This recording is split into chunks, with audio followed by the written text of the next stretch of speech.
성도님들 환영하고 축복합니다. 오늘 말씀하시면 찬양으로 예배하시겠습니다.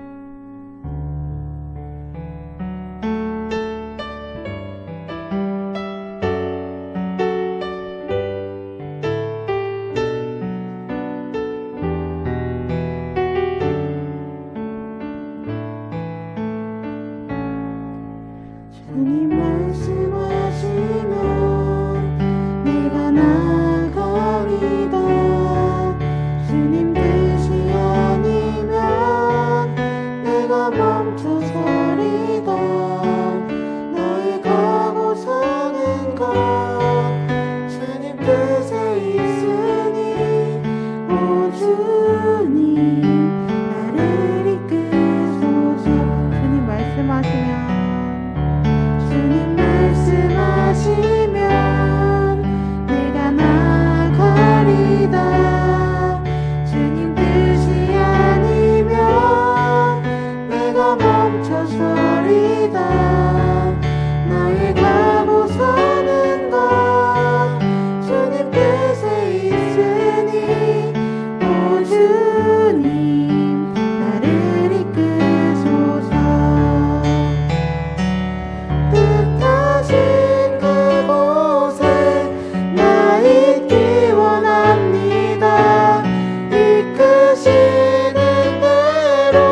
아닙니다.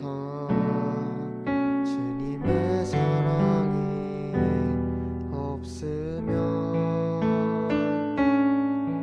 나는 아무것도 모릅니다. 주님의 지혜가 없으면 나는 아무것도 아닙니다. 나는 아무것도 아닙니다. 주님의 사랑이 없으면 나는 아무것도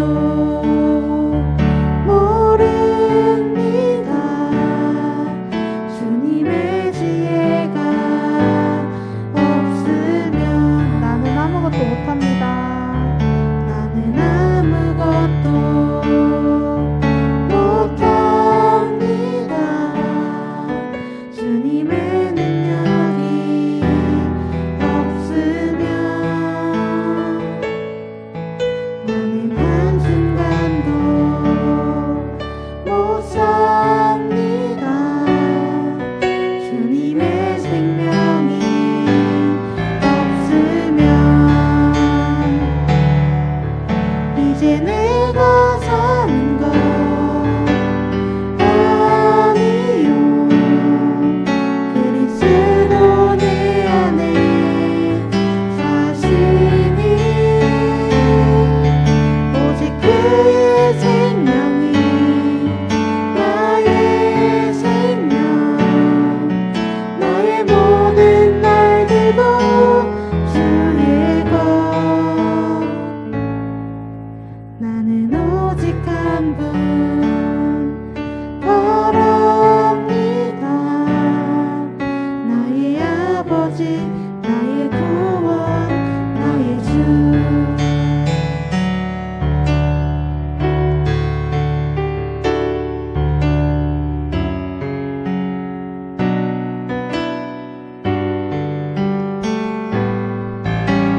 나는 아무것도 아닙니다.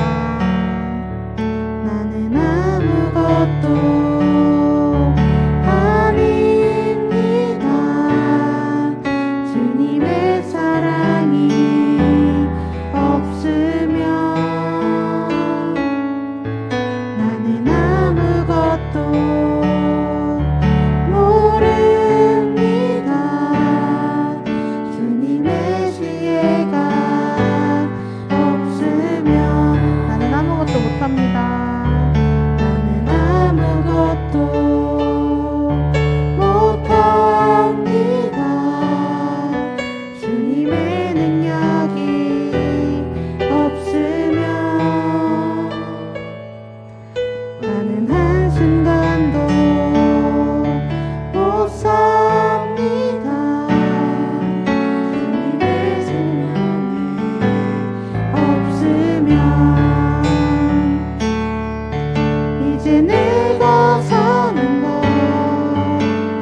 아니요.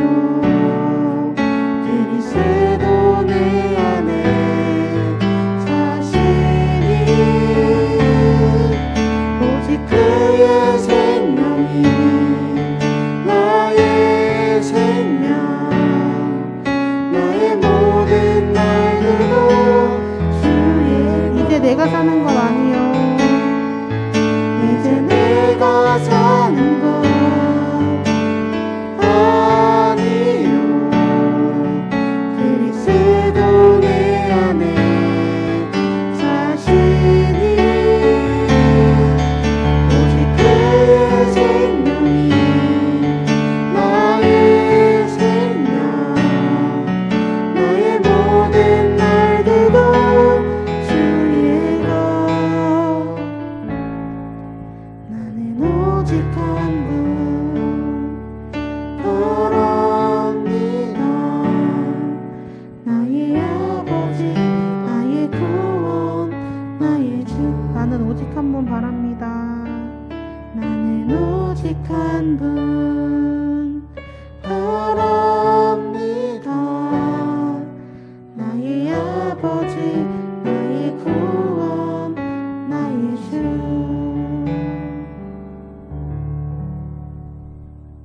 사도신경으로 신앙 고백하시겠습니다. 나는 전능하신 아버지 하나님 천지의 창조주를 믿습니다. 나는 그의 유일하신 아들 우리 주 예수 그리스도를 믿습니다. 그는 성령으로 잉태되어 동정녀 마리아에게 나시고 본디오 빌라도에게 고난을 받아 십자가에 못 박혀 죽으시고 장사된 지 사흘 만에 죽은 자 가운데서 다시 살아나셨으며 하늘에 오르시어 전능하신 아버지 하나님 우편에 앉아 계시다가 거기로부터 살아있는 자와 죽은 자를 심판하러 오십니다. 나는 성령을 믿으며 거룩한 공교회와 성도의 교제와 죄를 용서받는 것과 몸의 부활과 영생을 믿습니다. 아멘.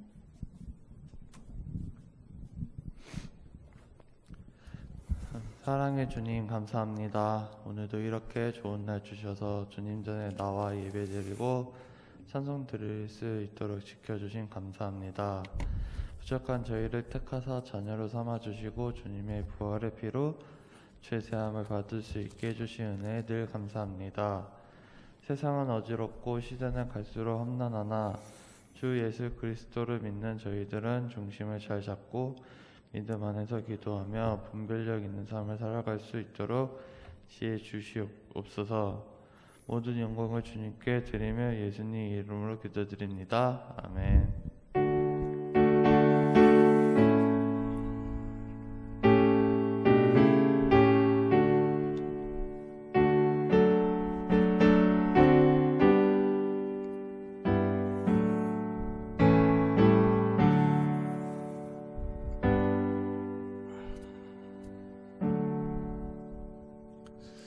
네, 오늘 함께 보실 하나님 말씀 고린도전서 15장 12절에서 20절까지 말씀입니다. 신약 성경책 282쪽 고린도전서 15장 12절에서 20절까지 말씀을 우리 같이 한 목소리로 함께 합독하도록 하겠습니다. 시작. 그리스도께서 죽은 자 가운데서 다시 살아나셨다 전파되셨거늘 너희 중에서 어떤 사람은 어찌하여 죽은 자 가운데서 부활이 없다 하느냐. 만일 죽은 자의 부활이 없으면 그리스도도 다시 살아나지 못하셨으리라. 그리스도께서 만일 다시 살아나지 못하셨으면 우리가 전파하는 것도 헛것이요 또 너희 믿음도 헛것이며 또 우리가 하나님의 거짓 증인으로 발견되리니 우리가 하나님이 그리스도를 다시 살리셨다고 증언하였음이라. 만일 죽은 자가 다시 살아나는 일이 없으면 하나님이 그리스도를 다시 살리지 아니하셨으리라. 만일 죽은 자가 다시 살아나는 일이 없으면 그리스도도 다시 살아나신 일이 없었을 터이요. 그리스도께서 다시 살아나신 일이 없으면 너희의 믿음도 헛되고 너희가 여전히 죄 가운데 있을 것이요. 또한 그리스도 안에서 잠자는 자도 망하였으리니 만일 그리스도 안에서 우리가 바라는 것이 다만 이 세상의 삶뿐이면 모든 사람 가운데 우리가 더욱 불쌍한 자이리라. 그러나 이제 그리스도께서 죽은 자 가운데서 다시 살아나사 잠자는 자들의 첫 열매가 되셨도다. 아멘. 네, 한 주간도 평안하셨습니까? 네, 지난주에 뉴스를 보면서 아주 큰 사건들이 좀 있지 않았을까라는 생각이 들었습니다. 첫 번째가 광주에서 시내버스가 가다가 이 공사장에 매물이 이렇게 확 엎어지면서 버스가 그냥 완전히 전복이 돼서 17명이 다쳤는데 9명이 이렇게 또 돌아가시는 일이 지난주에 제가 설교한 것처럼 정말 누가 예상이나 했겠습니까? 그리고 저 안에 누가 타했을지 아무도 모르는, 우리가 오늘도 교회 오시면서 또 그런 일들 속에 갑작스럽게 일어나는 그런 일들을 우리가 보면서 참 인생이 허망하고 정말 한 치 앞도 모르는구나 하는 것을 한번 깨달을 수 있었습니다. 또 두 번째가 있었는데, 제가 뭐 특정 정당을 이렇게 지지하진 않지만 아주 젊은 국회의원이 한 번도 안 됐던 영선 의원인데 30살, 35인가 6 된 젊은 청년이, 그것도 굉장히 이 보수적인 당에서 당대표가 됐습니다. 이게 별일 아닌 것 같지만 저는 아주 굉장히 큰 사건이라고 개인적으로 생각이 듭니다. 왜냐하면 시대가 이제 정치 쪽에서도 이게 변화가 되고 있다는 거예요. 젊은 사람, 이제는 더 이상 이 예전의 그 정치로는 안 된다는 것을 보여주는 반증이고, 저것이 이제 다른 당에도 영향을 미치고 또 대선에도 영향이 있을 것이다, 이런 얘기를 하고 있습니다. 그리고 세 번째가 그 유상철이라는 감독이 50세밖에 안 됐습니다. 근데 췌장암 말기의 진단을 받고 한 1년 넘게 항암 투병을 하다가 이제 갑자기 전이가 돼서 돌아가게 되는 사건을 보는데, 제가 이 세 가지 사건을 보면서 느끼는 건 뭐냐면, 이 세상의 삶이 즐거운 일도 있고 슬픈 일도 있고 많은 사건들이 있지만 저게 다가 아니라는 것이죠.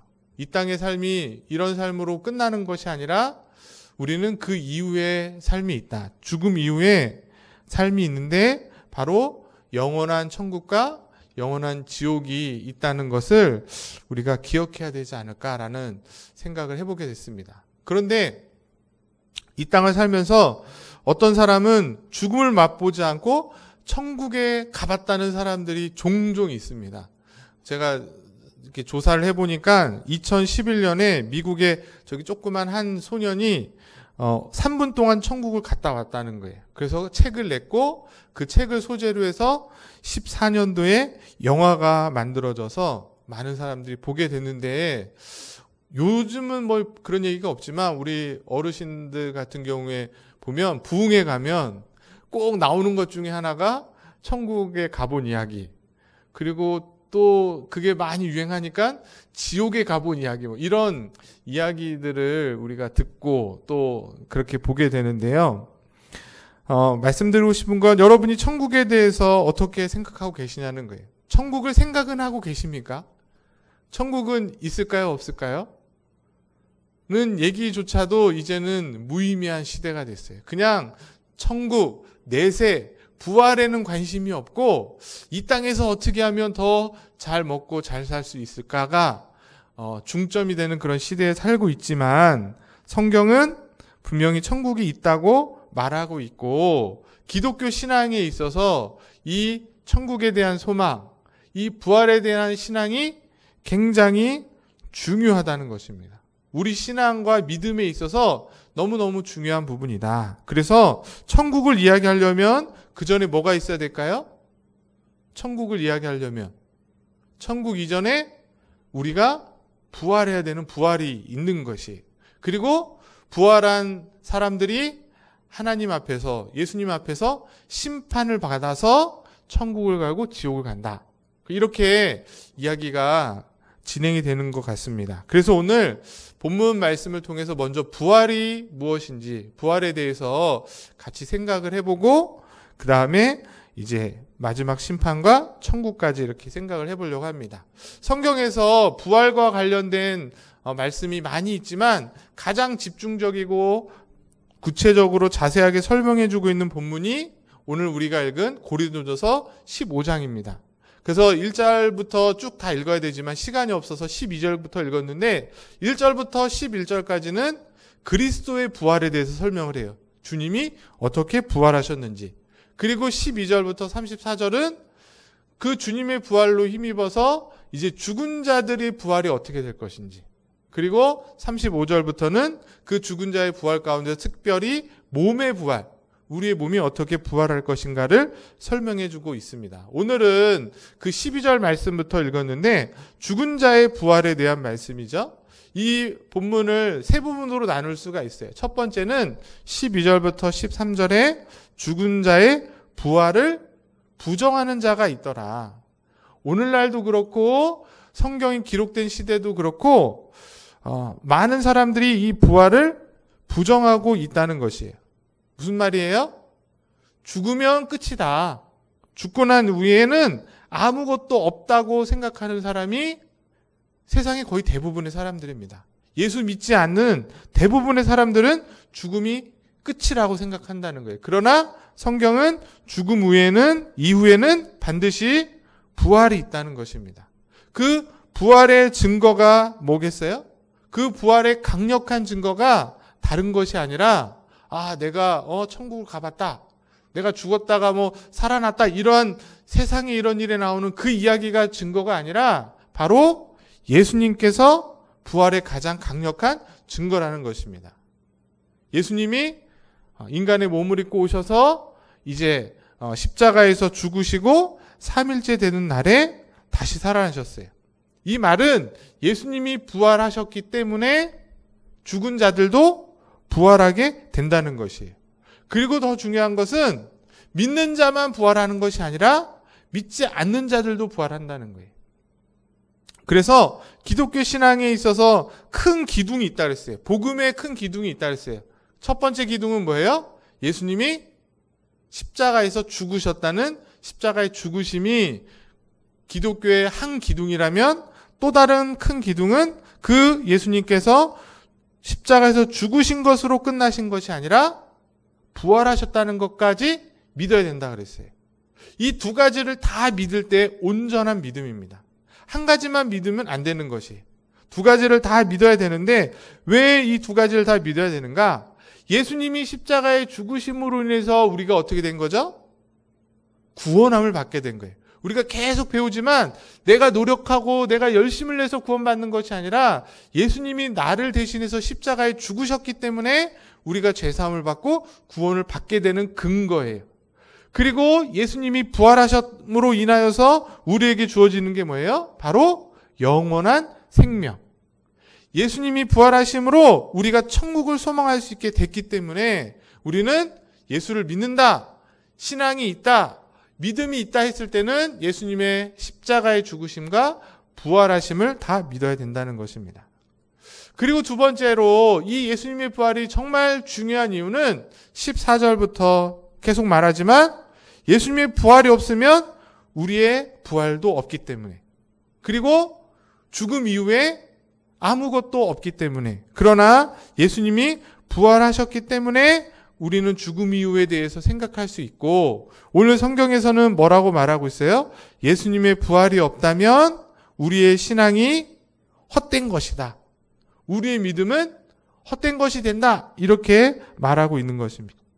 오늘도 이렇게 나오셔서 예배 드리시고 우리가 기도하고 또 주님을 위해서 일평생 헌신하며 봉사하는 이유가 있는 것이죠.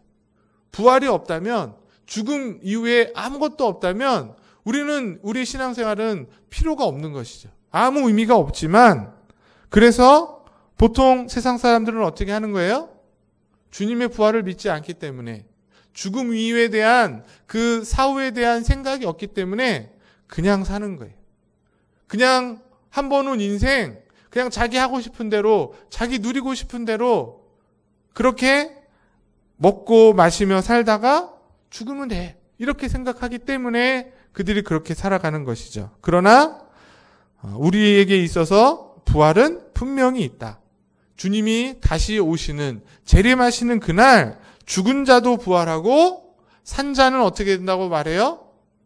부활체로 변화돼서 주님을 맞이하게 되는 것입니다. 그리고 마지막 심판을 받아서 예수를 잘 믿었던 자들, 그리고 예수를 잘 믿고 있던 자들은 그 심판 가운데 천국으로 인도함을 받고, 믿지 않았던 자들은 지옥으로 갈 것을 성경이 분명히 말하고 있습니다. 마지막 오늘 본문 20절에 이제 주님과 우리의 관계, 주님이 부활하심으로 우리가 왜 부활할 수 있게 됐는가를 설명하고 있습니다. 무슨 얘기냐면, 예수님이 부활하셨는데 나와는 상관이 없다, 이렇게 말할 수도 있지만 성경은 분명히 말하고 있다는 거예요. 주님의 부활과 특히 믿는 성도들과는 분명한 관계가 있다. 20절 말씀인데 우리 20절 말씀만 다시 한번 읽어보겠습니다. 띄워놓지 않았는데요. 성경을 보시면 12절부터 19절까지 쭉 부활이 없으면 얘기한 후에 결론을 말하는 거예요. 그러나 이제 그리스도께서 죽은 자 가운데서 다시 살아나사 그 다음에 뭐라고 되어 있습니까? 잠자는 자들의 첫 열매가 되셨다. 이게 중요해요. 예수님이 부활하셨는데 그 주님의 부활의 의미는 뭐라는 거예요? 잠자는 자들의 첫 열매래요. 이 말은 뭡니까? 예수님이 잠자는 자들을 대표해서 가장 먼저 부활하셨고 그 예수를 믿는 자들이 그 이후에 부활의 두 번째, 세 번째가 될 것을 말씀하고 있는 것이죠. 그리고 우리가 배운 것처럼 예수 그리스도가 교회의 뭐가 되셔요?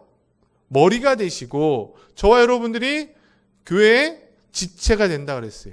머리가 부활을 한다면 그 지체의 몸인 저와 여러분들도 부활하는 것이 당연한 일인 거죠. 바라기는 오늘 나와서 예배드리는 저와 여러분들만큼은 우리의 삶이 죽어서 끝이 아니라 죽음 이후에 반드시 부활할 것을 믿으실 수 있기를 주님의 이름으로 간절히 축복합니다. 서두에 말씀드린 것처럼 이 부활신앙을 갖고 계신 것이 중요한 것 같아요. 특히 오늘날 이 시대에. 오늘날 이 시대에 교회를 다니고 신앙생활을 함에 있음에도 불구하고 여전히 이 땅 것에 너무 매여 있는 거죠. 마치 이 땅에서 영원히 살 것처럼 그렇게 살아가지만 이 땅은 그냥 나그네 삶인 거예요. 여기가 우리의 본향이 아니라 죽어서 부활해서 가게 될 저 천국이 있다는 것을 우리가 기억하신다면 이 부활신앙을 분명히 붙잡고 계신다면 혹시 현재 우리의 삶 가운데 어려움이 있고 고난이 있다 할지라도 넉넉히 이겨낼 줄 믿습니다. 그런 부활신앙으로 주님을 기대하고 천국을 바라보면서 힘을 얻고 위로를 얻으시는 그런 우리 성도님들이 되시길 주의 이름으로 간절히 축복합니다. 우리가 계속 소유리 문답을 배우고 있습니다. 그래서 벌써 6개월 정도 됐는데 참 쉽지 않은 길이지만 여러분이 잘 따라오고 계시지 않을까. 그런 의미에서 감사를 드리고 제가 늘 하면서 궁금한 거는 이것이 이런 소유리 문답을 매주 배우는 것이 여러분에게 신앙생활에 얼마나 유익이 되고 있을까 이런 좀 생각을 하는데 지난번에 한번 제가 보여드렸어요. 전체 소유리 문답을 냉장고로 비유를 해서 여태까지 우리가 냉장고 부분을 배운 거예요. 하나님에 대해서 알아야 될 신앙의 내용, 교리의 내용 1문부터 38문까지를 배웠고 맨 마지막에 지금 오늘 38문을 배웁니다. 구원론의 마지막 구원의 서정 부분에서 영화의 부분. 그리고 이제 다음 주부터는 이쪽 냉동고. 그래서 이 하나님이 어떤 분이신지를 알고 있는 성도들이 이제는 어떤 삶을 살아야 되는가. 그 삼위일체 되시는 하나님이 그 사람들에게 무엇을 요구하고 계시는가. 그래서 39문부터 107문까지를 배웁니다. 여기에서 우리가 하나님을 영화롭게 하고 그분을 영원토록 즐거워하는 방법을 배우는 거예요.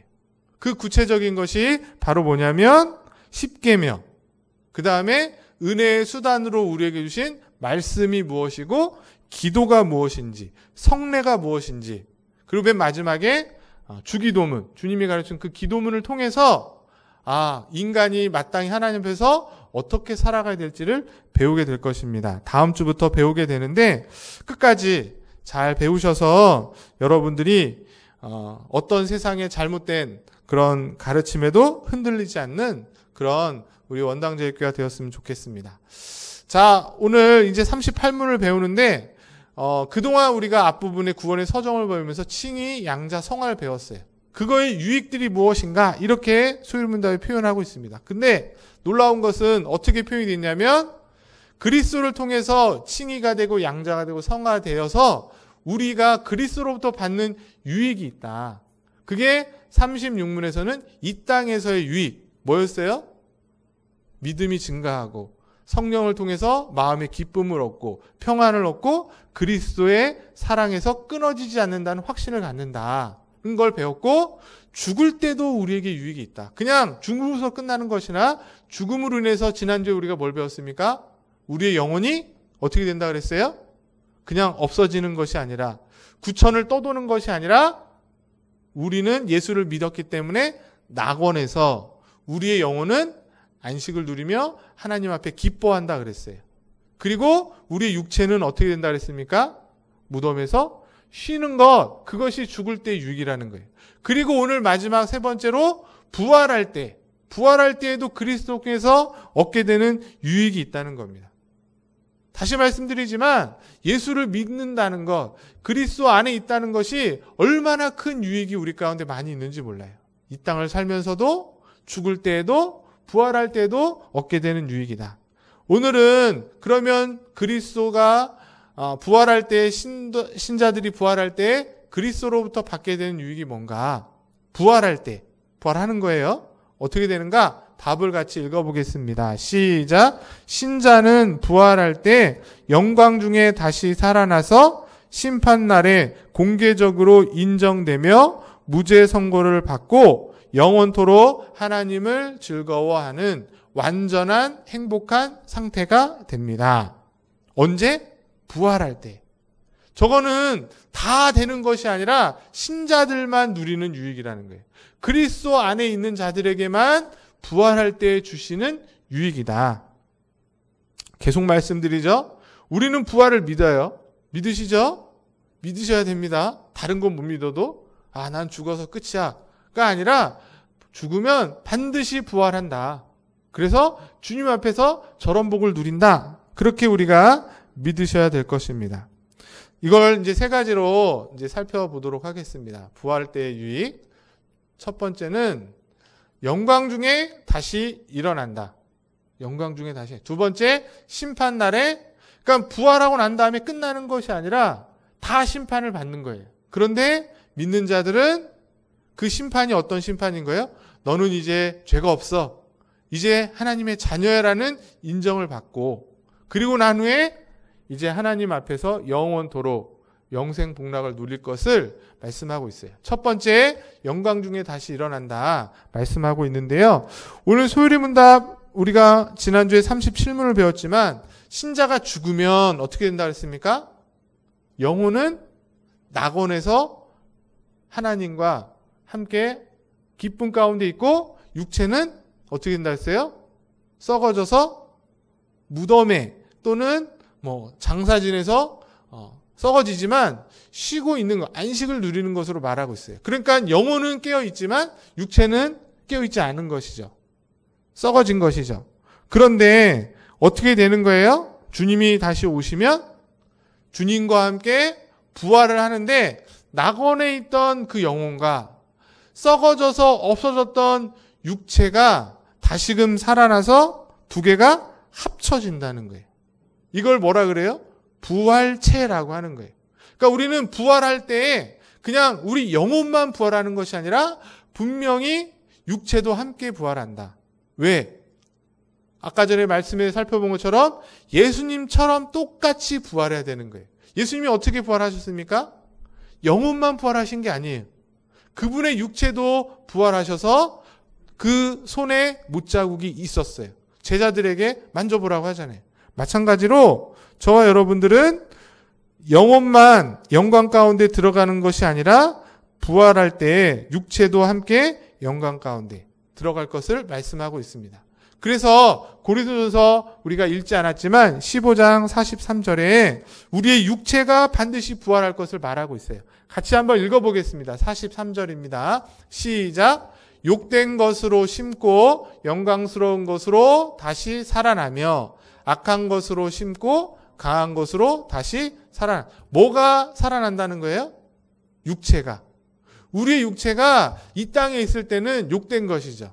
먹고 마시는 것에 빠져있는 육체처럼 그렇게 썩어지지만 주님이 다시 오실 때 영광스러운 것으로 우리의 육체도 다시 살아난다는 거예요.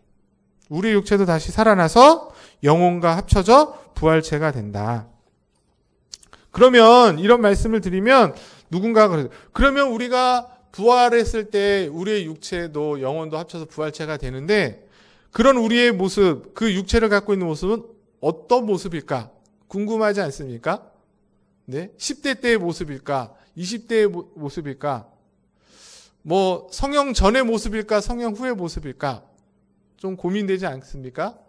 성령 전의 모습이야 되겠죠? 그래야 주님께서 알아보시지 않을까 싶은데 정확한 거는 알 수 없어요. 왜냐하면 우리가 부활해 본 적이 않았으니까. 그러나 우리가 성경을 통해 봤을 때 분명한 것은 뭐예요?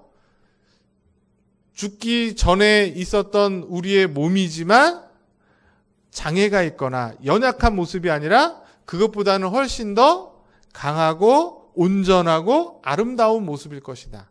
그러니까는 어릴 때의 모습은 아니겠죠. 성년의 가장 좋을 때의 육체의 모습으로 부활하지 않을까, 그렇게 상상해 볼 수 있을 것 같습니다. 중요한 건 뭐냐면 주님이 부활하셨던 것처럼 똑같이 우리도 부활하기 때문에 이전보다 훨씬 더 영광스럽고 더 신령하고 하늘나라에 거하기에 합당한 상태의 몸일 것이다.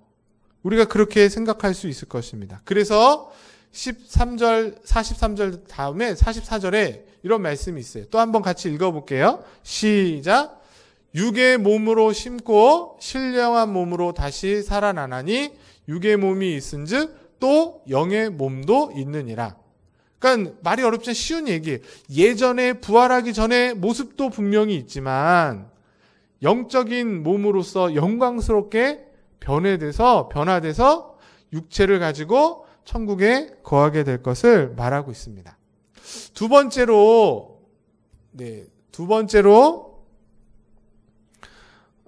신자가 부활할 때 얻게 되는 유익은 공적으로 인정을 받는데요.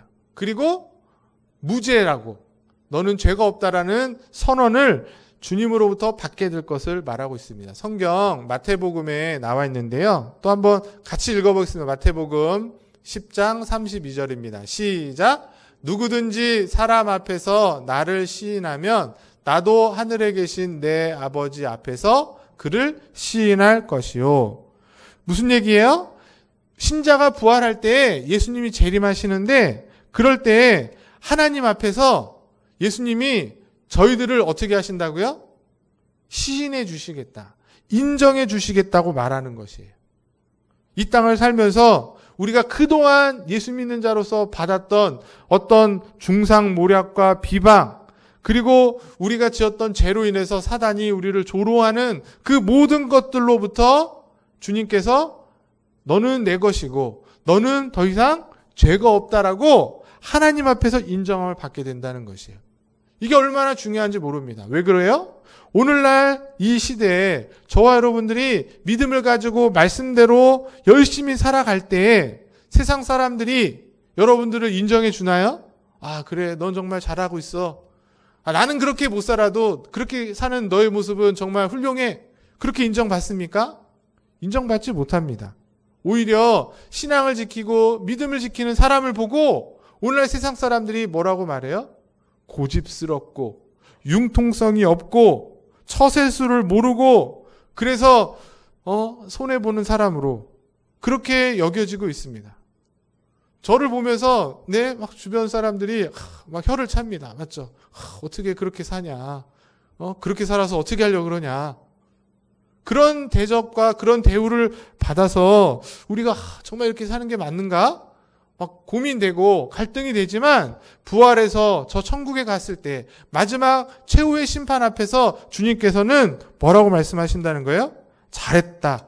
착하고 충성된 종이라고 말한다는 거예요. 명명백백하게 우리의 그동안 이 땅에서의 삶이 잘못되지 않았고 바른 삶이었고 칭찬받을 삶이었다고 하나님이 인정해 주시겠다고 말씀하고 계신 것입니다. 그래서 우리가 잘 아는 비유, 달란트 비유처럼 5달란트, 2달란트 남긴 그 종을 향해서 주님께서 뭐라 그랬죠?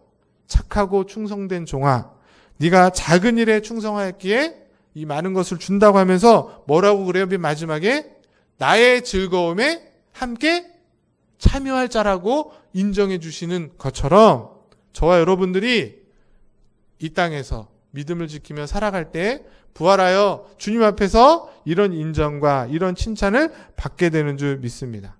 여러분 그날을 기억하시고 또 그날을 기대하시면서 오늘 하루를 최선을 다해서 주의 말씀 가운데 성실하게 살아가야 될 줄 믿습니다. 순간순간 세상으로부터 그런 비난과 조롱을 받지만 우리 안에 주시는 그 성령의 충만함과 인도하심으로 우리가 주님 앞에 설 때까지, 그렇게 주님 앞에 인정받을 때까지 귀한 믿음을 잘 걸어가는 그런 저 여러분 될 수 있기를 주의 이름으로 간절히 소망합니다. 그럴 수 있는 이유는 성경에 이런 말씀이 우리에게 주어져 있기 때문이에요. 로마서 8장 17절 18절입니다. 같이 읽어보겠습니다. 자녀이면 또한 상속자 곧 하나님의 상속자요 그리스도와 함께한 상속자니 우리가 그와 함께 영광을 받기 위하여 고난도 함께 받아야 할 것이나. 그 다음이 중요합니다. 18절 생각하건대 현재의 고난은 장차 우리에게 나타날 영광과 비교할 수 없도다. 현재 예수 믿음으로 인해서 당하는 그런 고난이 있을 수 있지만 좋게 비교할 수 없는 영광이 우리 가운데 있음을 기대하시고 소망하시면서 세상과 타협하지 말고 끝까지 귀한 믿음을 잘 걸어가시는 우리 성도님들 되실 수 있기를, 또 우리 청년들 될 수 있기를 주의 이름으로 간절히 축복합니다. 마지막 세 번째로 신자가 부활할 때에 받게 되는 유익은 영원토록 하나님을 즐거워하는 그 완벽한 즐거움 가운데 들어가게 될 것을 성경이 말하고 있습니다. 데살로니가전서 4장 17절 18절인데요. 그 후에 우리 살아남은 자들도 그와 함께 구름 속에 끌려올려 휴거되는 거죠. 공중에서 주를 영접하게 하시리니, 그러니까 주님이 다시 오실 때 죽지 않았던 자들 있잖아요. 그들이 그렇게 된다는 거예요. 그래서 구름 위에서 주님을 만나서 주와 항상 함께 있고, 그 다음이 뭐예요? 하늘에 있는 자들과 또 낙원에 있던 자들과 그리고 이 땅에서 휴거된 자들이 서로 함께 모여서 주님과 함께 위로하고 또 교제할 것을 성경이 말하고 있습니다. 마지막 날 주님이 재림하시면 계속 말씀드리지만 믿는 자만 부활하는 것이 아니라 믿지 않는 자, 이 세상의 모든 사람들이 다 부활하는 거예요. 음부에 있던 자들도, 낙원에 있던 자들도, 또 이 땅에 살고 있는 자들도 다 부활해서 마지막 주님 앞에서 심판을 받습니다. 이게 이제 계시록에 나오는 백보자 심판이에요. 그 심판 앞에서 어떻게 되는 거예요? 하나님을 믿었던 택함 받은 자들은 긍휼함 가운데서 천국으로 가게 되는 그 은혜를 더 잊게 되는 것이고, 믿지 않은 자들, 믿지 않았던 자들, 유기된 자들은 공의의 심판을 받습니다. 그래서 그들이 이 땅에서 행한 대로 그 죄값을 받아 공의로운 하나님 앞에 심판을 받아서, 주님 앞에 심판을 받아서 영원한 지옥에 가게 되는 것이죠. 굉장히 중요한 얘기죠. 그래서 택함 받은 자들은 영원 무궁토록 하나님과 함께 영생 복락을 누리는 것이고, 택함 받지 못했던 자들은 이 땅에서 형용할 수 없는 비참함과 고통을, 낙원의 음부에서는 영혼만 고통을 받았다면 이제 부활해서 육체까지 부활해서는 육체와 영혼이 함께 고통을 영원토록 받게 된다는 것이에요. 그 차이인 것이죠. 재림하심으로 인해서 육체와 영혼이 함께 영생 복락을 누리거나 아니면 영원한 지옥 형벌을 받거나, 중요한 건 뭐예요? 둘 다 영원한 상태라는 것이 중요한 것이에요. 그냥 이 땅에서처럼 어느 정도 기간이 정해져 있으면 참을 수 있고 견딜 수 있습니다. 그렇죠? 네. 그런데 마지막 부활에서 하나님의 심판 앞에 있을 그 심판은 영원한 것이라는 거예요.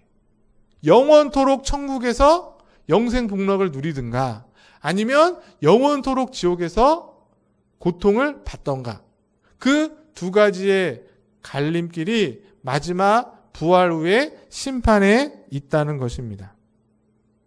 그 사실을 기억하면 우리가 이 땅에서 예수를 믿는 것이 정말 지혜로운 것이죠. 여기서 말하는 하나님과 영원토록 영생복락을 누리는 축복은 무엇인가?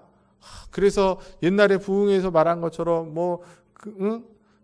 금으로 된 집에서 살고 뭐 이런 의미라기보다는 그 영원하신 하나님을 직접 우리가 보게 된다는 거죠. 그분 앞에서 영원토록 그분께 찬양과 영광을 돌리는, 그리고 주님이 정말 우리를 얼마나 사랑하시는지 그 완벽한 사랑과 완벽한 기쁨 가운데 살아가게 되는 것입니다. 성도는 이런 천국에서 누릴 축복을 바라보고 기대하며 사는 것인데, 마지막으로 말씀드리고 싶은 건, 그러면 천국은 어떤 것인가? 정말 천국을 가보셨는가? 그런 이야기를 이제 우리가 종종 듣는데 궁금하겠죠. 내가 나중에 가게 될 천국. 그러나 제가 여러분에게 권면을 드리고 싶은 건, 성경에 이미 천국에 대해서 쭉 설명을 하고 있다는 거죠. 요한계시록 21장 1절부터 5절입니다. 긴 말씀이지만 우리 같이 한번 천국을 상상해 보면서 읽어보시면 좋을 것 같아요. 같이 읽어보겠습니다. 시작. 또 내가 새 하늘과 새 땅을 보니 처음 하늘과 처음 땅이 없어졌고 바다도 다시 있지 않더라. 또 내가 보매 거룩한 성 새 예루살렘이 하나님께로부터 하늘에서 내려오니 그 준비한 것이 신부가 남편을 위하여 단정한 것 같더라. 내가 들으니 보좌에서 큰 음성이 나서 이르되 보라, 하나님의 장막이 사람들과 함께 있음에 하나님이 그들과 함께 계시리니 그들은 하나님의 백성이 되고 하나님은 친히 그들과 함께 계셔서 모든 눈물을 그 눈에서 닦아주리니 다시는 사망이 없고 애통하는 것이나 곡하는 것이나 아픈 것이나 다시 있지 아니하리니 처음 것들이 다 지나갔음이러라. 보좌에 앉으신 이가 이르되 보라, 내가 만물을 새롭게 하노라 하시고 또 이르시되 이 말은 신실하고 참되니 기록하라 하시고. 요한계시록에 있는 말씀이에요. 제가 이 말씀을 우리가 같이 읽은 이유는, 여러분이 천국에 대해서 궁금할 수 있고 뭐 여기저기서 많은 이야기를 하지만 그것에 너무 마음 뺏기지 마시고 성경이 보여주고 있는 것에 만족하셔라. 그래서 성경을 기록하신 거고 성경을 통해서 천국을 보여주고 계신 것입니다. 더 많은 것들을 궁금해하다 보면 우리가 잘못된 길로 갈 수 있거든요. 새 하늘과 새 땅에 주시는 그 공간은 우리가 표현하고 막 하지만 가봐야 하는 것입니다. 왜? 이 땅의 공간이 아니니까. 중요한 건 분명히 있고 분명히 갈 곳이라는 것을 우리가 기억하고 이 땅에서 맛볼 수 없는, 흉내낼 수 없는 그 영원한 복으로 가득 찼다는 사실을 붙잡으시면서 그렇게 천국을 바라보는, 또 천국을 소망하는 저 여러분 되실 수 있기를 주의 이름으로 간절히 축복합니다. 말씀을 마치면 우리가 소요리문답 제1문이 뭐였어요? 사람의 제일 되는 목적이 무엇이냐? 이 이야기가 나오는 이유가 결국에는 사람의 제일 되는 목적 뭡니까? 하나님을 영화롭게 하고 그를 영원토록 즐거워하는 것. 이 정도는 이제 여러분이 이제 외우셔야 돼요. 소요리문답을 배웠으면. 그런데 인생의 목적이 하나님을 영화롭게 하고 그를 영원토록 즐거워하는 것인데, 그 인생의 목적이 언제 완성이 되고 언제 달성이 되는 거예요?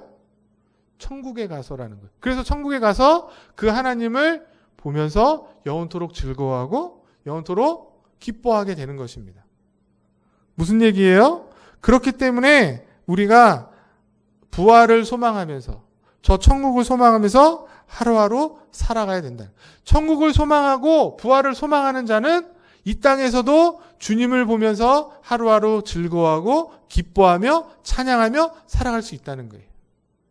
천국을 기대하지 않고 부활을 생각하지 않으면서 이 땅의 것에 빠져 있으면 결코 하나님을 즐거워할 수 없고 그분을 영원토록 즐거워할 수 없는 것이죠. 천국에 가서 저것이 이루어진다는 것을 기억하시고, 그래서 아까 전에도 나왔지만 창세기 15장 1절에 이미 아브라함에게 하셨던 하나님의 약속이, 두려워하지 말라 그러면서 뭐라고 그럽니까? 나는, 하나님이 지금 아브라함에 말해요. 너의 방패가 되고, 그 다음에 뭐라고 해요? 너의 지극히 큰 상급이 되시겠다. 누가? 하나님이. 굉장히 중요한 얘기죠.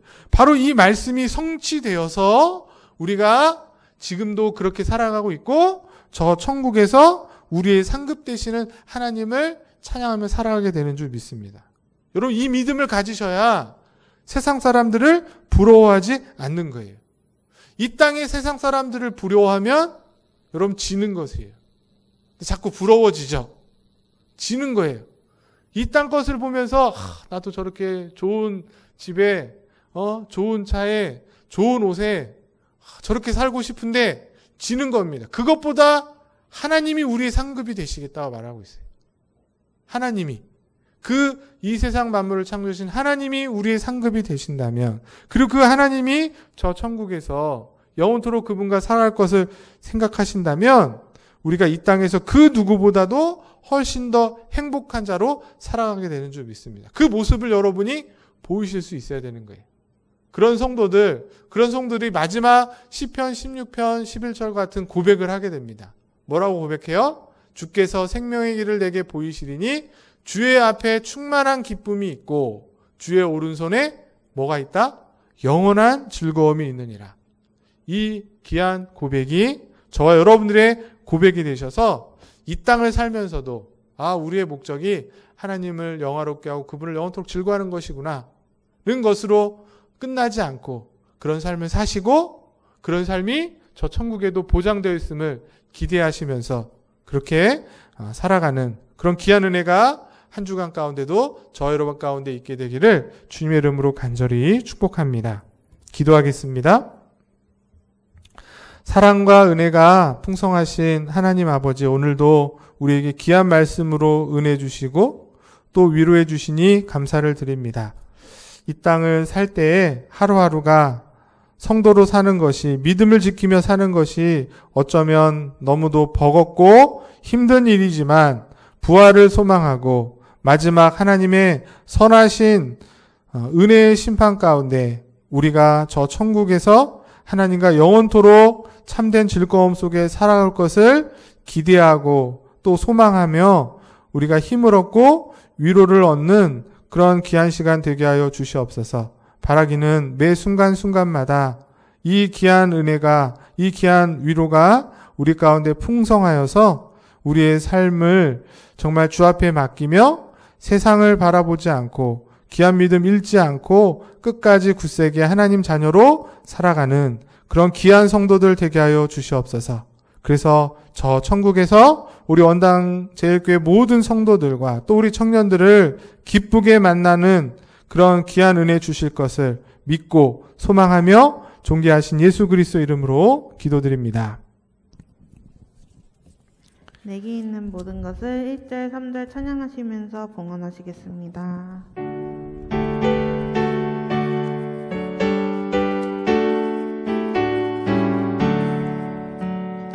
내게 있는 모든 것을 아낌없이 드리네. 사랑하고 의지하여 주만 따라 살리라. 주께 드리네. 주께 드리네. 사랑하는 그 주 앞에 모두 드리네. 내게 있는 모든 것을 주를 위해 드리네. 주의 성령 충만하게 내게 내려주소서. 주께 드리네. 주께 드리네. 사랑하는 구주 앞에 모두 드리네. 하나님 아버지, 오늘도 저희들에게 귀한 말씀으로 은혜 주셔서 감사합니다. 귀한 그 은혜를 생각하면서 이 땅의 삶이 다가 아니라 우리에게는 부활이 있고 부활 이후의 심판으로 저 천국에 대한 복된 삶이 있음을 기억하며 오늘 하루를 또 믿음으로 잘 승리하며 나아가는 그런 귀한 성도들 되게 하여 주시옵소서. 그런 결단과 그런 소원을 가지고 저희들 또 한 주간 살아갈 때에 주께서 베풀어 주시는 은혜와 사랑으로 넉넉히 세상에서 승리하며 살게 하여 주시옵소서. 물질이 부족함이 없게 하여 주시고 또 건강 잃지 않게 하시고 또 우리의 마음 가운데 주님 주시는 사랑으로 많은 세상 사람들을 넉넉히 품고 그들을 섬기는 그런 빛과 소금의 역할을 잘 감당하는 주의 백성들 되게 하여 주시옵소서. 그런 소원으로 또 그런 기대로 그런 믿음의 고백으로 주님 앞에 드린 물질 10의 1조 감사원금 주정원금 또 선교원금 많은 기도의 제목으로 드린 물질들이 하나님 나라를 위해서 이 복음이 온 세상에 아직도 듣지 못하고 믿지 못하는 자들에게 증거되고 전파되는데 쓰임받는 물질 되게 하여 주시옵시고 드린 손길들 가운데도 주님이 만복으로 채워주시는 은혜가 넘쳐나게 하여 주시옵소서. 믿고 감사를 드리며 존귀하신 예수 그리스도 이름으로 축복하며 기도드리옵나이다. 아멘.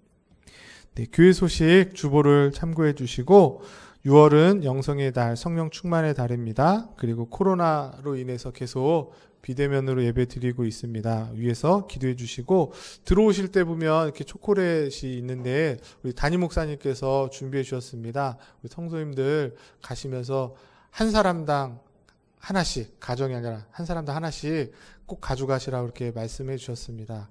가져가셔서 또 가족들과 이렇게 잘 나눠서 드시면 좋겠습니다. 드시면서 또 우리 목사님 위해서 또 목사님 자녀를 위해서 지난주에 이렇게 출국하게 됐는데 또 그곳에서 잘 생활할 수 있도록 또 기도해 주시면 감사하겠습니다. 목회를 위한 기도 제목 보시고 또 함께 기도해 주십시오. 네, 자리에 일어나셔서 축도로 예배 마치겠습니다. 지금은 우리 주 예수 그리스도의 은혜와 하나님 아버지의 놀라우신 사랑하심과 성령의 내주 교통 인도 충만하심이 죽어서 끝나는 것이 아니라 분명 부활하여 주님 앞에 심판을 받아 믿는 자는 영원한 천국에 믿지 않는 자는 지옥에 가 영원한 생명과 복락을 누리고 하나님 앞에서 늘 기뻐하며 즐거워하는 삶이 있다는 사실을 확실히 믿고 이제 세상 가운데 나아가 내가 있는 그곳에서 주께서 주신 평안과 기쁨으로 하나님 나라를 더욱더 확장하는데 귀하게 쓰임받는 복된 인생 되기를 간절히 소망하고 다짐하며 돌아가는 우리 원당제일교회 모든 성도들 머리머리 위에 저들의 가정과 자녀들과 사업장 위에 그리고 사랑하는 우리 청년들 머리머리 위에 지금부터 영원토록 함께 있을지어다. 아멘.